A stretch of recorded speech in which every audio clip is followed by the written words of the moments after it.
Week 7, these are my sits of the week, and these are players that you do not want to be a part of, and I'm going to let you know why. But first, welcome to the playlist. Thank you for kicking it. I am Jimsy, and this is Fantasy on Repeat. Again, I'm going to go through each position. I'm going to let you know why you should not be kicking it with these players this week, and let them be bench warmers. Starting off with the quarterback position, my must sit, this is going to be Jaxson Dart. He is averaging 169 passing yards, and the Broncos defense allow the second fewest fantasy points per game to quarterbacks. And we all know Jaxson Dart, yes, he has rushing upside, but this is his toughest task yet. And the Broncos are ready to eat up a rookie quarterback. They are leading the league in sacks, and I already said Jaxson Dart, yes, he's a great scrambler, but the Broncos D will lock him up. Dart has completed 74% of his passes when he has a clean pocket, but when he's under stress, under pressure, he is under 50%. I would avoid Jaxson Dart this week if it is possible for you. And now getting into my must-sit running backs, the first player I'm going to talk about is going to be Kenneth Walker. And of course, he was in my must-sell video. It's an ugly split, and he's never going to be taking over. It's never going to be Kenneth Walker's season, and it's just Kenneth walking away from my squad season. Last week, the split was 10 rushes for 34 yards for Kenneth Walker, and then 12 rushes for 24 yards for Sharps. They got one target each, but blah. The Texans defense is a tough matchup from the jump, so just jump ship from Kenneth Walker. And the next running back I'm going to talk about is going to be Travis Etienne. And honestly, I don't know with him. Last week, he had a season low of 55 total yards on 16 touches. And it's enticing because the Rams just gave up 176 yards to the Ravens. But the Rams only allow one touchdown to running backs through 6 weeks. And they only allow 3.7 yards per carry to running backs.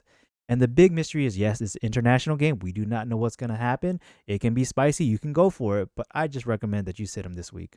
Now switching to my must-sit wide receivers, the first player I'm going to talk about is going to be Kendrick Bourne. I get it. He's been popping off 142 yards back to back. But the Falcons are coming to play. They just held the Bills in check. The Bills. Josh Allen. The Bills. And when this is all said and done, yes, Kendrick Bourne, he's just a reliever for this squad, okay? He's just filling in for these roles, and he's been doing very well. But the Niners are starting to heal up. They're going to get George Kittle back. Possibly Purdy, possibly Pearsall, maybe Jawan Jennings. They're just starting to heal up, and I don't think that Kendrick Bourne is going to be reliable from here on out. The next wide receiver on the list is going to be Wan'Dale Robinson. Yes. He is the wide receiver 1 for this team, but that doesn't mean that it's an automatic start. That's always an advantage when you are the wide receiver 1 for the team. You're going to get the most opportunities. And this week, Robinson's going up against the Defensive Player of the Year. And are we certain that he's going to be smoking Patrick Surtain? Nah. And the Broncos are just top tier, okay? I already said they're going to delete Jaxson Dart this week. They're also going to delete Wan'Dale Robinson. And my must-sit tight end is going to be TJ Hockenson. This is a very depleting offense, and it just means that it's going to be very limiting in his opportunities. Hockenson's production is very just touchdown dependent. He has yet to break 50 yards, and he was efficient last week against the Browns. I get it. He was 6 for 6, 38 yards, and again, no touchdown. 9.8 fantasy points. TJ Hockenson has only broke 10 fantasy points once this year, and that was back in week 3. So don't let him break your fantasy team this week. Sit him. And now to my flex sit of the week. It's going to be Breece Hall. And he is the strongest offense for this Jets right now. And I feel like he's going to be the main focus. And they're just going to stop Breece Hall. They're not going to let him do anything. He is a volume play this week. And I'm just not expecting a lot of fantasy points. Last week, he got 22 opportunities, which resulted in 59 yards and a 2.68 yards per carry. And everyone thinks that the Panthers are a cake matchup. But look, Javonte Williams, stuff, 29 yards. Devon Achane, stuff, 16 yards. Bijan Robinson, semi-stuffed, he got 72 yards. Breece Hall is going to be the next one on the stuff category, so he should be in your sit category. And my must-sit kicker is going to be Cam Little, okay? You got to peep the facts.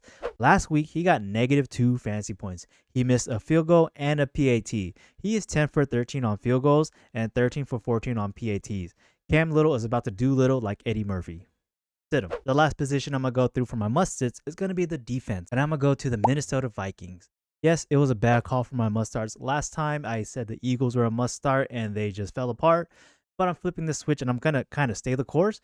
The Eagles need this, okay? And it's back-to-back-to-back losses for the Eagles? I don't think so. So going back to the Minnesota Vikings, we all remember week 3, right? 4 sacks, 5 forced fumbles, 3 fumble recoveries, 2 INTs, 2 touchdowns. Since that, they had 2 sacks, 1 forced fumble, and 2 more sacks. Nothing too crazy, right? The Eagles aren't in a bounce back situation. I think starting the Vikings defense is going to be scary. All right, that's it. Be weird if you have any of these guys. These were my sits of the week, and my apology if you need to start any of these guys. So good luck and have fun.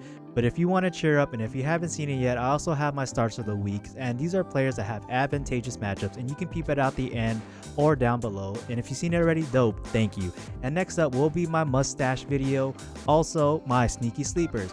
And always, thank you for kicking it. Like, comment, subscribe, and the new subs, I see y'all. Thank y'all. I appreciate it. Till next time, fantasy on repeat. Jimsy out. Peace.